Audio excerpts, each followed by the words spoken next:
बुजुर्ग सास पर बहू का जुल्म। नमस्कार दोस्तों, सानिया वॉइस स्टोरी चैनल में आपका स्वागत है। तो दोस्तों, आज की कहानी है बुजुर्ग सास पर बहू का जुल्म। मम्मी दादी कमरे में नहीं है। बंटी ने आकर अपनी मम्मी रचना से कहा, होगी बाथरूम में, आवाज़ तो बाहर आ जाएगी। वैसे भी तुम्हें उनसे क्या काम है, जाओ अपना खेलो। रचना ने कहा, मम्मी मैंने बाथरूम में भी देख लिया पर वो कहीं नहीं है। मैंने पूरा घर यहाँ तक कि आंगन भी देख लिया पर वो नहीं है। बंटी ने कहा, ओ जैसा यह वैसे इसकी दादी रूप में देखती हूँ। यह कहकर रचना मम्मी मम्मी घर की आवाज़ देने लगती है पर कमला जी को वो ढूंढ नहीं पाती। फिर उसने मन में बड़बड़ाते हुए कहा, कहाँ चली गई यह बुढ़िया, कल बेटी आने वाली है, सुन लिया है ना, इसलिए यह सारा नाटक कर रही है। उसके बाद रचना ने अपना फ़ोन निकालकर अपने पति मनोज को कॉल लगाया और कहने लगी, सुनो जी, मम्मी जी घर पे नहीं है, पता नहीं कहाँ चली गई है। क्या मम्मी घर से निकलती कहाँ है, अच्छे से देखो कहीं होगी या फिर मंदिर गई होगी। मनोज के यह कहने पर रचना कहती है, मंदिर जाती है तो मुझे बता कर जाती है और मंदिर भी देख आई, वहाँ भी नहीं है। रुको मैं आता हूँ। अरे उन्हें ढूंढना होगा, कल दीदी भी आ रही है, कहीं उनको पता न चल गया तो फिर समझो हमारे इतने दिनों का सपना धरा का धरा रह जाएगा। मनोज ने कहा, पता नहीं कहाँ चली गई और ना जाने क्या कर रही होगी, जानबूझकर यह नाटक कर रही है। उन्हें पता तो लग गया कि माही दीदी आ रही है। सुनो जी, कहीं दीदी के पास तो नहीं चली गई ना, हमारे प्लान को बिगाड़ने। रचना ने कहा, हाँ इसलिए तो उन्हें जल्दी से जल्दी ढूंढना होगा वरना गजब हो जाएगा। मनोज ने कहा। मनोज और रचना अपने अपने तरीके से कमला जी को ढूंढने लगे पर उन्हें कमला जी का कुछ अता पता नहीं चला। शाम हो गई, दोनों परेशान होकर बस यही सोच रहे थे कि कहाँ ढूंढें कमला जी को। तभी दरवाजे की घंटी बजी। रचना गुस्से में दरवाजे की ओर भागती है और सोचती है, आज तो इस बुढ़िया की खैर नहीं। पर जब दरवाज़ा खुलता है तो उसके होश ही उड़ जाते हैं क्योंकि दरवाजे पर मनोज की बड़ी बहन माही खड़ी थी। उसे देख रचना हकलाकर कहती है, अरे दीदी आप तो कल आने वाली थी ना, मुझे देखकर खुश नहीं हुई क्या? अब कि अपने ही घर में आने के लिए तुम्हारी मंजूरी लेनी पड़ेगी। माही ने कहा। माही के इस बात से रचना थोड़ा चौंक जाती है, जिस पर माही तुरंत कहती है, अरे मजाक कर रही थी, वह क्या है ना, बच्चों की छुट्टियां आज से ही शुरू हो गई है तो सोचा आज ही यहाँ आ जाती हूँ। वैसे भी यहाँ रहने के लिए दिन गिन के तो दिन मिलते हैं, तो एक भी दिन बेकार क्यों गवाऊँ, इसलिए आज ही चली आई। अब क्या सारे सवाल यही कर लो कि चलो अंदर। और मम्मी कहाँ है, मम्मी मम्मी कहाँ है? आप दीदी ज़रा बैठकर सांस तो ले लो, अभी अभी सफ़र करके आई हो। मनोज ने कहा। तो चुप कर रहा, मैं जानती हूँ तुझे मेरी आवाज़ से चिढ़ है पर मैं तुझे नहीं अपनी मम्मी को आवाज़ दे रही हूँ। मम्मी कहाँ है, मेरे इतने आवाज़ देने पे भी नहीं आ रही। माही ने कहा, दीदी वो क्या है ना, मम्मी जी सुबह मंदिर गई थी, उसके बाद से वो घर नहीं लौटी है। मैं और आपके भाई कब से उन्हें ही ढूंढ रहे हैं। रचना ने कहा, क्या ये कैसा मजाक है, मम्मी घर पे नहीं आई, मतलब तुम लोगों ने मंदिर जाकर देखा या नहीं? ऐसे कैसे मम्मी घर पे नहीं आई और तुम लोग आराम से घर पे बैठे हो? किस मंदिर में गई थी, मुझे वहाँ लेकर चलो अभी के अभी। माही ने कहा, दीदी हमने वहाँ देखा पर वो वहाँ नहीं है, अभी कुछ दिनों से बड़ा ही अजीब बर्ताव कर रहे थे, मम्मी पता नहीं क्या हो गया था। चलो वो तो घर पे ही करती थी जो करना है, पर अब तो हद ही हो गई, ऐसे पता नहीं बिना बताए कहाँ चली गई। मनोज ने कहा, अच्छा तो तुम लोग का यह कहना है कि मम्मी की दिमागी हालत सही नहीं है, फिर ठीक है मम्मी से ही पूछ लेती हैं कि वो अचानक दिमागी तौर पर बिगड़ कैसे गई। माही के ऐसा कहते ही मनोज और रचना हैरान होकर पूछते हैं, ये क्या कह रही हो दीदी, मम्मी तो मिल ही नहीं रही, फिर उनसे पूछोगे कैसे? हाँ, मैं तो भूल ही गई थी कि मम्मी लापता हो गई है और भटकते भटकते मुझे मिल गई। अब तो बस तुम दोनों अपनी खैर मनाओ, क्योंकि मम्मी ने मुझे सब कुछ बता दिया है और इसलिए कल की जगह मैं आज ही आ गई। माही ने कहा, क्या मम्मी तुम्हारे पास है? पर वो तुम्हें कहाँ मिली और क्या बताया मम्मी ने?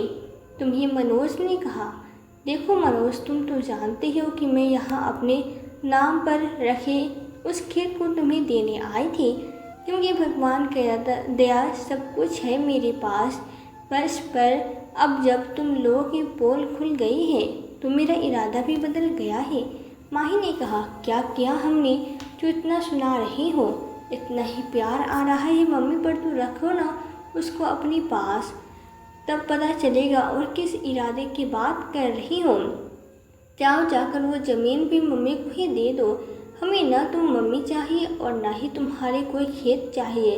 मनोज की इस बात से माही कहती है, हाँ हाँ, आपको यही कहोगे ना?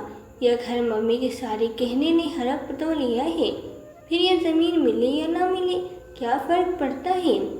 सुनो मनोज, मेरे पास तुम्हारे लिए एक अच्छा खासा मौका है। मतलब मम्मी को तुम अपने पास ही रखो, बदले में मैं वो खेत तुम्हारे नाम कर दूंगी। वह क्या है ना, अब मम्मी यह चाहती है कि मैं उनको अपने पास रखूं, जो कि असंभव है। मैं कैसे रख सकती हूँ उन्हें? ससुराल में ऐसे ही इतने लोगों को संभालना पड़ता है, ऐसे में मम्मी को भी रखना पड़े तो हो गया बट्टाधार। माही ने कहा, दीदी यह क्या कह रही हो तुम तो हमेशा हमसे कहती थी कि मम्मी की सेवा करो, उनका ध्यान रखो, फिर तुम्हें अचानक से क्या हो गया? बात को समझ नहीं आई, इतना बदलाव कैसे हो गया? मनोज ने कहा, हाँ तो अब क्या करूँ, मम्मी मेरे गले पर गई है तो और क्या करूँ मैं? अब तुम यह बताओ कि तुम्हें मेरा दिया हुआ मौका चाहिए या नहीं चाहिए? माही ने कहा, अरे हाँ दीदी, यह तो हम कब से चाहते हैं। आप बिल्कुल भी चिंता मत करो, आज तक हम मम्मी जी को जैसे रखते थे वैसे ही रख लेंगे, पर आप भी अपना वादा मत भूलना।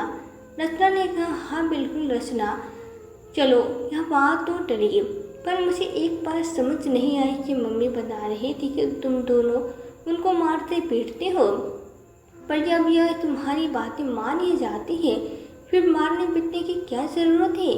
अरे बूढ़ी है, कहीं कुछ हो गया तो खामखा तुम लोगों की मुसीबत बढ़ जाएगी।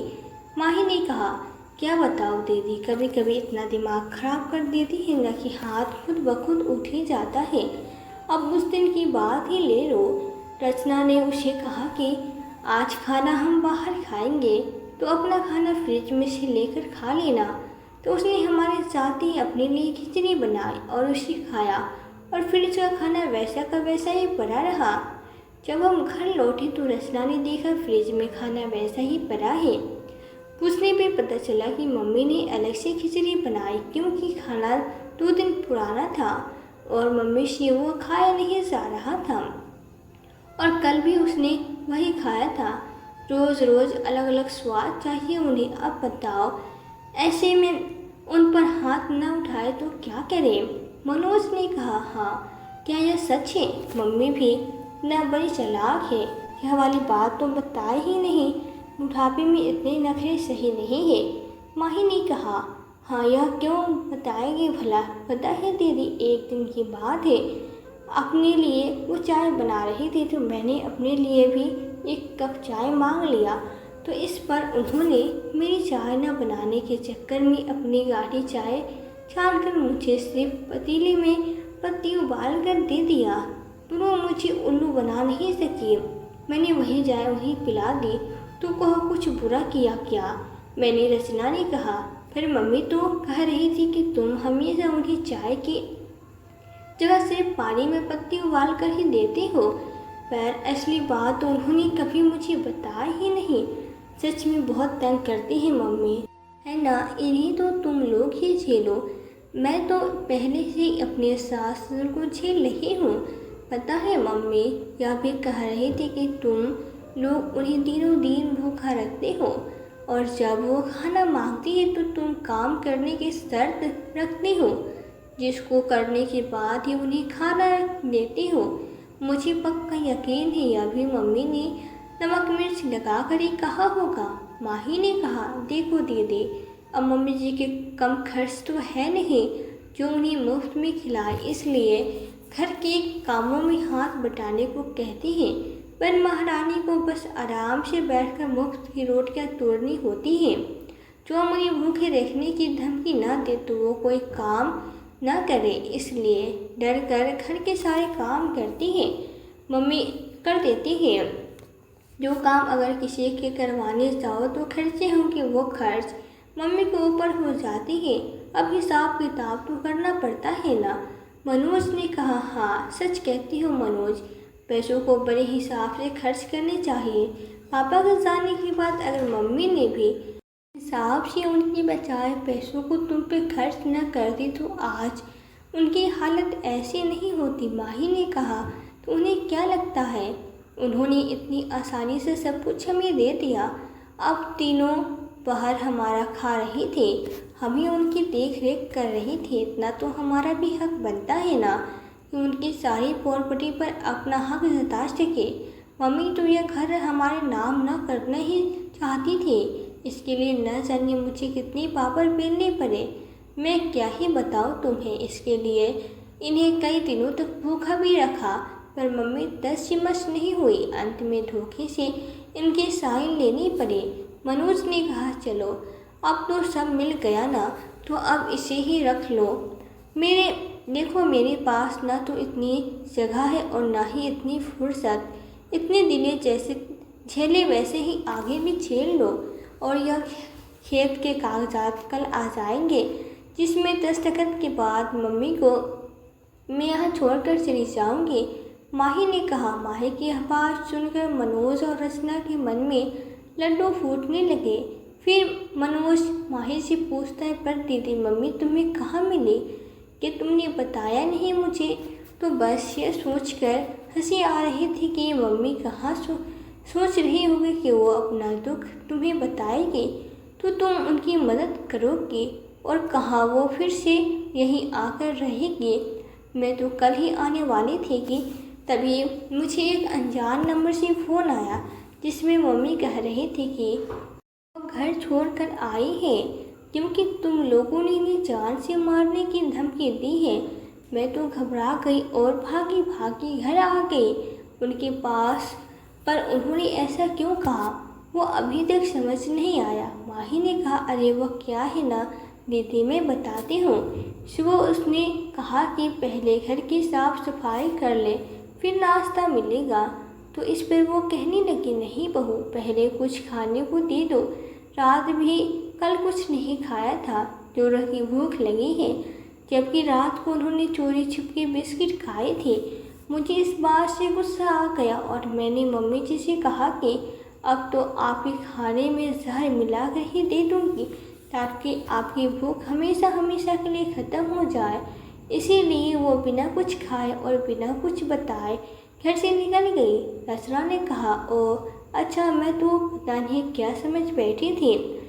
या मम्मी भी ना, चलो अब सब कुछ तय हो गया है, मैं कल आती हूँ। माही ने कहा। अगले दिन माही कमला जी और वकील को लेकर मनोज के पास जाकर कहते हैं, यह लोग मम्मी और कागजात दोनों लेकर आई हूँ, जल्दी से कागजात पर साइन करो, और हाँ मुझे धोखा मत देना जैसे मम्मी को दिया। यह नहीं कि खेत भी अपने नाम होते ही मम्मी को भी मेरे पास भेज दिया। अरे दीदी ऐसा नहीं होगा, चाहे तो उसके लिए भी यह कागजात बनवा कर मुझसे साइन करवा लेना, तो अब तुम्हें ही भी भरोसा हो जाएगा और मैं भी धोखे देने के बारे में नहीं सोचूंगा। मनोज ने कहा, हाँ हाँ उसकी चिंता मत करो, मैंने उसके लिए भी कागजात बनवाए हैं। उसमें यह लिखवाया है कि तुम मम्मी की देखभाल करोगे, उसके बदले में मैं तुम्हें अपनी खेत दे रही हूँ। बस यह बात हम तीनों के बीच में रहेगी, चाहे इस बात का ध्यान रखना होगा। माही ने कहा। फिर एक कागज़ पर माही मनोज को साइन करने के लिए कहती है। जिस पर मनोज कागज़ को पढ़ना शुरू करता है तो उसे पता चलता है कि यह माही के खेत के कागजात हैं, जिसके बारे में माही ने उससे पहले ही ढील हो चुकी थी। मनोज एक कपटी मुस्कान के साथ माहिल की ओर देखता है और जैसे वह उस पर साइन करने जाता है, माही रचना से कहती है, जाओ रचना, सबके लिए मिठाई ले आओ। जिसमें मनोज उससे कहता है, यह लो पैसे ले आओ दुकान से। जब मनोज रचना को पैसे देने थोड़ा सा आगे बढ़ा, वैसे ही माही ने झट से उन कागजात को बदलकर दूसरे कागजात रख दिए, जिसके बारे में मनोज को बिल्कुल भी पता नहीं चला और उसने उस कागज पर साइन कर दिया। यह लो दीदी, कर दिया मैंने साइन, अब तुम भी कर दो। मनोज ने अपनी बहन से कहा। मैं क्यों करूं मनोज? मम्मी आप करो, माही ने कहा। मम्मी क्यों, जमीन तो तुम्हारी है ना, तो साइन भी तुम ही करोगे ना, मनोज ने कहा। मम्मी आप साइन करो, तब तक मैं मनोज को सब कुछ समझाती हूँ। वो क्या है ना मनोज, वो खेत तो मेरे नाम पर है, पर यह घर तो मम्मी के नाम पर है ना, जो तुमने धोखे से लिया था और आज उसी को वापस मम्मी को लौटाना है, माही ने कहा। यह सब क्या हो रहा है दीदी, मनोज ने गुस्से में पूछा। मनोज तुमने यह सोच भी कैसे लिया कि तुम लोगों की इतने नीच हरकत के बाद भी मैं तुम लोगों का साथ दूंगी? अरे मम्मी को तो तुम लोगों ने जो दुख दिया है ना, उसके बदले में तुम्हें जितनी भी सज़ा दी जाए वो बहुत कम है। पर मैं तो जानबूझकर तुम लोगों के सामने नाटक कर रही थी, जिसे तुम लोग अपनी फ़ोन खुद ही खोल दो, और तुमने खोला भी। इतने सारे सबूत काफ़ी है तुम लोगों को जेल भिजवाने के लिए, पर बंदी का सोच कर मैं ऐसा नहीं करूँगी। पर हाँ, अब तुम लोग इस घर में रहने या मम्मी के किसी भी चीज़ पर अपना अधिकार खो चुके हो।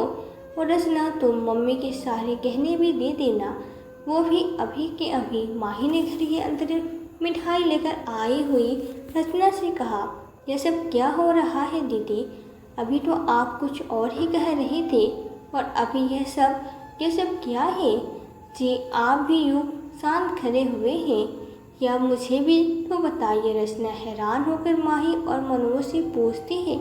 उसके बाद मनोज रचना को सब कुछ बता देता है और उसे सुनकर रचना कहती है, कोई कहने नहीं है मेरे पास और अपने हमें धोखा दिया है। दीदी बहुत गलत किया आपने, मैंने धोखेबाजों को धोखा दिया है। तुम्हें क्या लगा तुम लोग मम्मी पर अत्याचार करोगे, उनकी पूरी प्रॉपर्टी धोखों से ले लोगे और ऊपर से मैं भी तुम्हें अपने खेत दे दूँ तोहफे में? वाह, इतनी अच्छी किस्मत काश किसी की हो पाती। चुपचाप सारे गहने निकालो, वरना पुलिस को बुलाने में ज़्यादा समय नहीं लगेगा मुझे। माही के ऐसे कहते ही रचना कमरे से पूरे गहने ले आती है और कमला जी के सामने रख देती है। अब तुम दोनों जल्दी से निकल जाओ यहाँ से, तुम दोनों का चेहरा भी नहीं देखना चाहती मैं, कमला जी ने कहा। मम्मी मुझे माफ़ कर दो, हमें एक मौका दे दो, हमारे बारे में न सही कम से कम बंटी के बारे में तो सोचो, मनोज ने कमला जी के आगे गिड़गिड़ाते हुए कहा। हाँ मम्मी जी, बच्चे की गलतियाँ पर माँ उन्हें सज़ा देती है, पर घर से थोड़ी ही न निकालती है। आप भी हमें सज़ा दीजिए और यूँ अपने घर से दूर मत कीजिए, रचना ने कहा। बस करो तुम दोनों, ये मगरमच्छ के आंसू अब मुझ में कोई असर नहीं करेगा। उस वक्त यह दर्द कहाँ गया था जब मेरे सामने से खाने का निवाला छीन कर कुत्ते के आगे डाल दिया और काम करने पर भी मारा, ना काम करने पर भी मारा, यहाँ तक कि बासी बदबूदार खाना भी ज़बरदस्ती खिलाया, जिसके कारण मेरी तबीयत बिगड़ती गई। तो उसके लिए भी तो मेरा अधिकार खाना तुम लोगों को इसका कारण लगता था। अरे तुम लोगों ने मेरे साथ ऐसा व्यवहार किया कि शायद ऐसा व्यवहार कोई किसी जानवर के साथ भी नहीं करता। अब जब अपनी नैया डूबती दिखाई दे तब मुझसे माफ़ी मांग रहे हो, निकलो यहाँ से, वरना कहीं ऐसा ना हो कि बंटी के बारे में भी मैं न सोचूं और तुम लोगों को सीधा जेल भी भिजवा दूँ, कमला जी ने कहा। अब दोनों और कुछ नहीं कहते और घर से जाने की तैयारियां में लग जाते हैं। दोस्तों, उम्मीद करती हूँ आपको कहानी पसंद आई होगी। कहानी पसंद आई हो तो वीडियो को लाइक करें और सानिया वॉइस स्टोरी चैनल को सब्सक्राइब करना न भूलें। मिलते हैं आपसे एक नई कहानी के साथ। कहानी में अंत तक बने रहने के लिए आपका बहुत बहुत धन्यवाद।